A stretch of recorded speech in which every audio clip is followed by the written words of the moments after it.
महाशय दयानाथ जितनी उमंगों से ब्याह करने गए थे, उतना ही हतोत्साह होकर लौटे। दीनदयाल ने खूब दिया, लेकिन वहां से जो कुछ मिला वह सब नाच तमाशे नेकचार में खर्च हो गया। बार बार अपनी भूल पर पछताते क्यों दिखावे और तमाशे में इतने रुपए खर्च किए, इसकी जरूरत ही क्या थी। ज्यादा से ज्यादा लोग यही तो कहते महाशय बड़े कृपण हैं। उतना सुन लेने में क्या हानि थी। मैंने गांव वालों को तमाशा दिखाने का ठेका तो नहीं लिया था। यह सब रमा का दुस्साहस है। उसी ने सारे खर्च बढ़ा बढ़ा कर मेरा दिवाला निकाल दिया। और सब तकाजे तो 10-5 दिन टल भी सकते थे, पर सर्राफ किसी तरह न मानता था। शादी के 7वें दिन उसे 1,000 रुपए देने का वादा था। 7वें दिन सर्राफ आया, मगर यहाँ रुपए कहाँ थे। दयानाथ में लल्लो चप्पो की आदत न थी, मगर आज उन्होंने उसे चकमा देने की खूब कोशिश की। किस्त बांधकर सब रुपए 6 महीने में अदा कर देने का वादा किया। फिर 3 महीने पर आए, मगर सर्राफ भी एक ही घुटा हुआ आदमी था। उसी वक्त टला। जब दयानाथ ने तीसरे दिन बाकी रकम की चीजें लौटा देने का वादा किया, और यह भी उसकी सज्जनता ही थी, वह तीसरा दिन भी आ गया और अब दयानाथ को अपनी लाज रखने का कोई उपाय न सूझता था। कोई चलता हुआ आदमी शायद इतना व्यग्र न होता, हीले हवाले करके महाजन को महीनों टालता रहता, लेकिन दयानाथ इस मामले में अनाड़ी थे। जागेश्वरी ने आकर कहा, भोजन कब से बना ठंडा हो रहा है, खाकर तब बैठो। दयानाथ ने इस तरह गर्दन उठाई मानो सिर पर सैकड़ों मन का बोझ लदा हुआ है। बोले, तुम लोग जाकर खा लो, मुझे भूख नहीं है।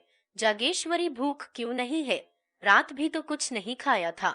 इस तरह दाना पानी छोड़ देने से महाजन के रुपए थोड़े ही अदा हो जाएंगे। दयानाथ, मैं सोचता हूँ उसे आज क्या जवाब दूंगा। मैं तो यह विवाह करके बुरा फंस गया। बहू कुछ गहने लौटा तो देगी। जागेश्वरी, बहू का हाल तो सुन चुके, फिर भी उससे ऐसी आशा रखते हो। उसकी टेक है कि जब तक चंद्रहार ना बन जाएगा कोई गहना ही ना पहनूंगी। सारे गहने संदूक में बंद कर रखे हैं, बस वही एक बिल्लौरी हार गले में डाले हुए है। बहुएं बहुत देखी, पर ऐसी बहू न देखी थी। फिर कितना बुरा मालूम होता है कि कल की आई बहू उससे गहने छीन लिए जाएं।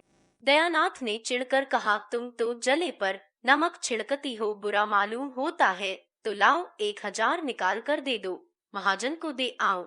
देती हो। बुरा मुझे खुद मालूम होता है, लेकिन उपाय क्या है, गला कैसे छूटेगा। जागेश्वरी, बेटे का ब्याह किया है कि ठट्ठा है। शादी ब्याह में सभी कर्ज लेते हैं, तुमने कोई नई बात नहीं की। खाने पहनने के लिए कौन कर्ज लेता है। धर्मात्मा बनने का कुछ फल मिलना चाहिए या नहीं। तुम्हारे ही दर्जे पर सत्यदेव है, पक्का मकान खड़ा कर दिया, जमींदारी खरीद ली। बेटी के ब्याह में कुछ नहीं तो 5,000 तो खर्च किए ही होंगे। दयानाथ, जभी दोनों लके भी तो चल दिए। जागेश्वरी, मरना जीना तो संसार की गति है।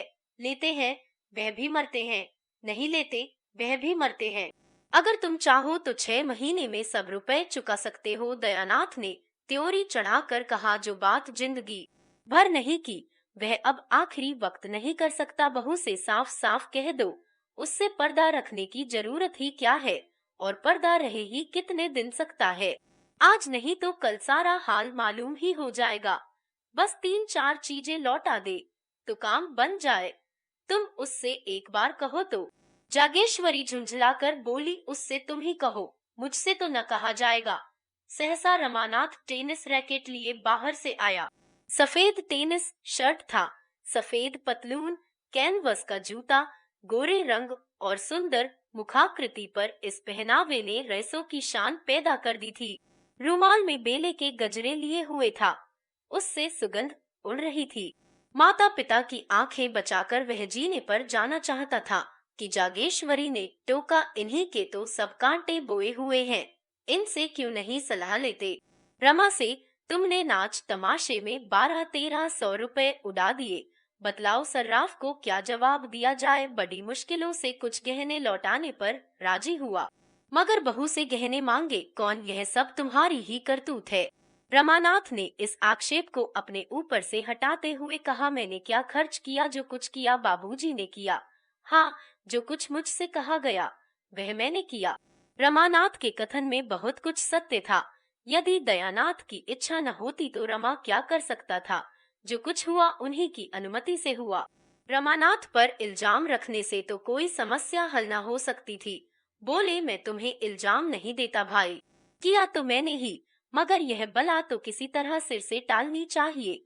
सर्राफ का तकाजा है, कल उसका आदमी आवेगा, उसे क्या जवाब दिया जाएगा? मेरी समझ में तो यही एक उपाय है कि उतने रुपए के गहने उसे लौटा दिए जाएं।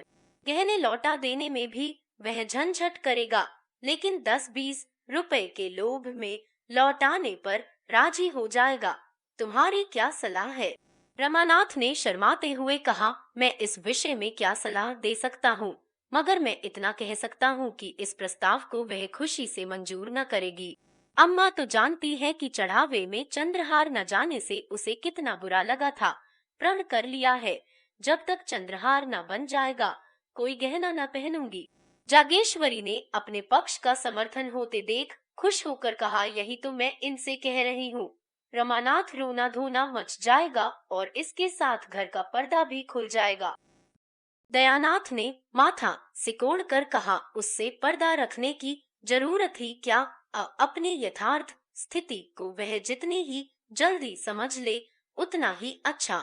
रमानाथ ने जवानों के स्वभाव के अनुसार जालपा से खूब जीभ उड़ाई थी, खूब बढ़ कर बातें की थी।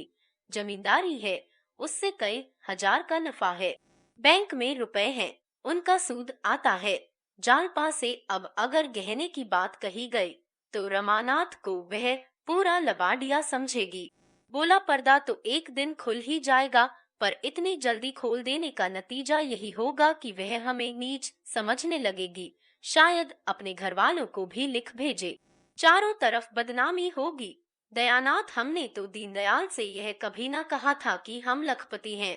रमानाथ, तो आपने यही कब कहा था कि हम उधार गहने लाए हैं और 2-4 दिन में लौटा देंगे? आखिर यह सारा स्वांग अपनी धाक बैठाने के लिए ही किया था या कुछ और? दयानाथ, तो फिर किसी दूसरे बहाने से मांगना पड़ेगा। बिना मांगे काम नहीं चल सकता। कल या तो रुपए देने पड़ेंगे या गहने लौटाने पड़ेंगे, और कोई राह नहीं। रमानाथ ने कोई जवाब न दिया।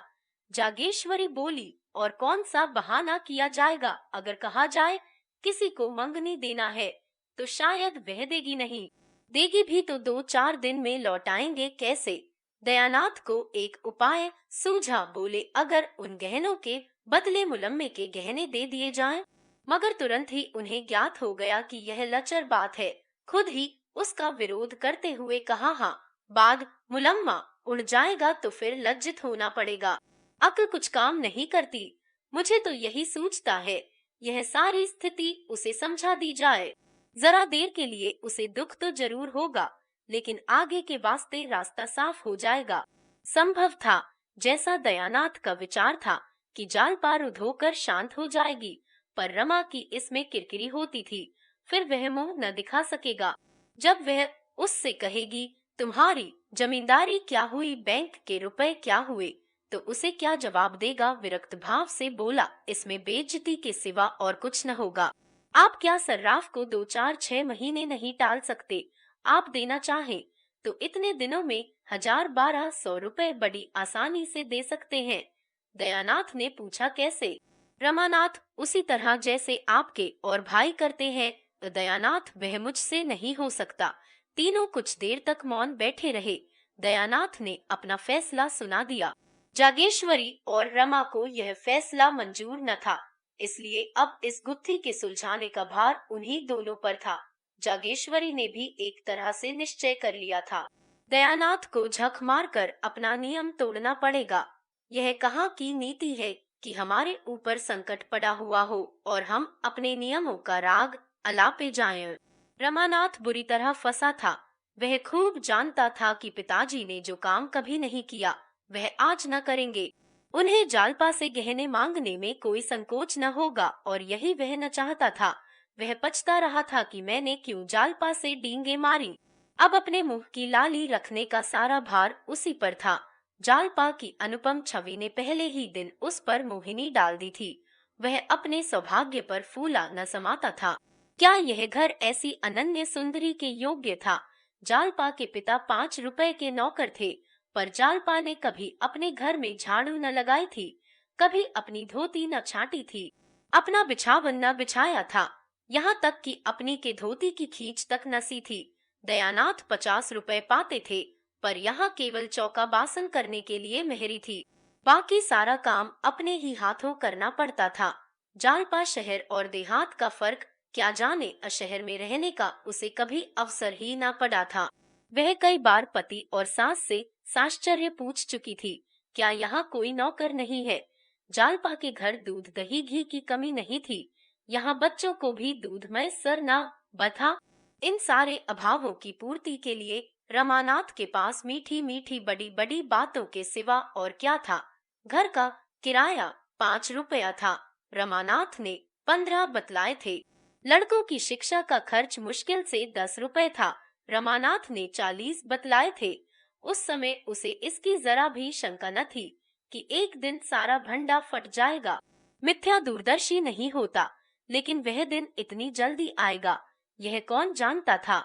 अगर उसने ये डींगे न मारी होती, तो जागेश्वरी की तरह वह भी सारा भार दयानाथ पर छोड़कर निश्चिंत हो जाता। लेकिन इस वक्त वह अपने ही बनाए हुए जाल में फंस गया था। कैसे निकले? उसने कितने ही उपाय सोचे, लेकिन कोई ऐसा न था जो आगे चलकर उसे उलझनों में न डाल देता, दलदल में न फंसा देता।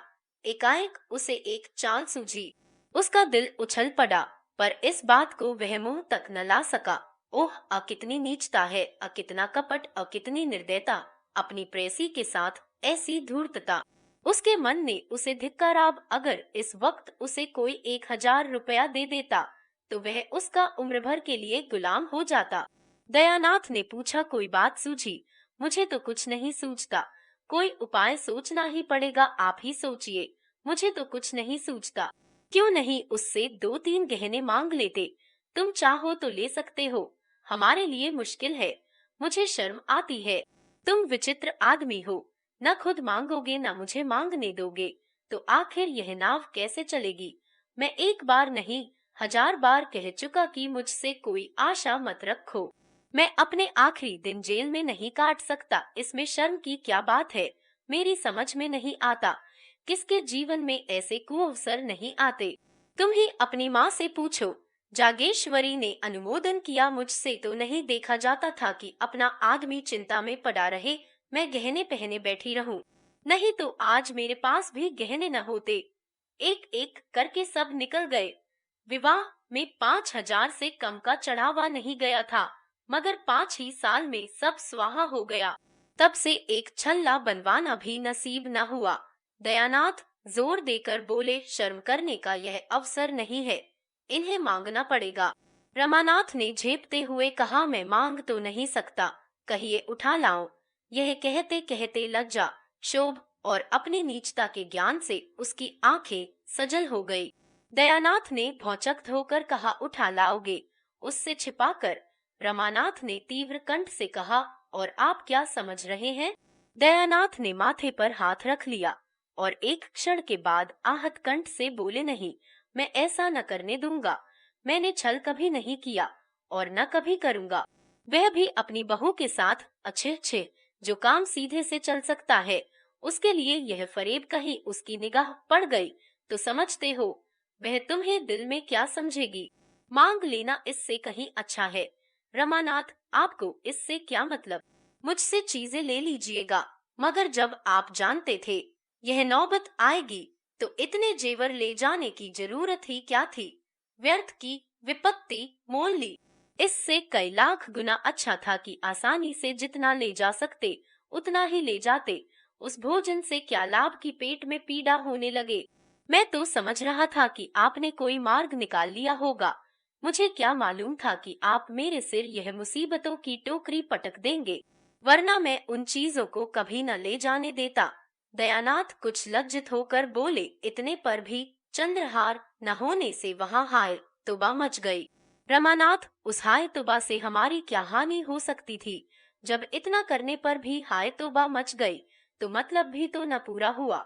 उधर बदनामी हुई, इधर यह आफत सिर पर आई। मैं यह नहीं दिखाना चाहता कि हम इतने फटेहाल हैं। चोरी हो जाने पर तो सब्र करना ही पड़ेगा। दयानाथ चुप हो गए। उस आवेश में रमा ने उन्हें खूब खरी खरी सुनाई और वह चुपचाप सुनते रहे। आखिर जब न सुना गया तो उठकर पुस्तकालय चले गए। यह उनका नित्य का नियम था।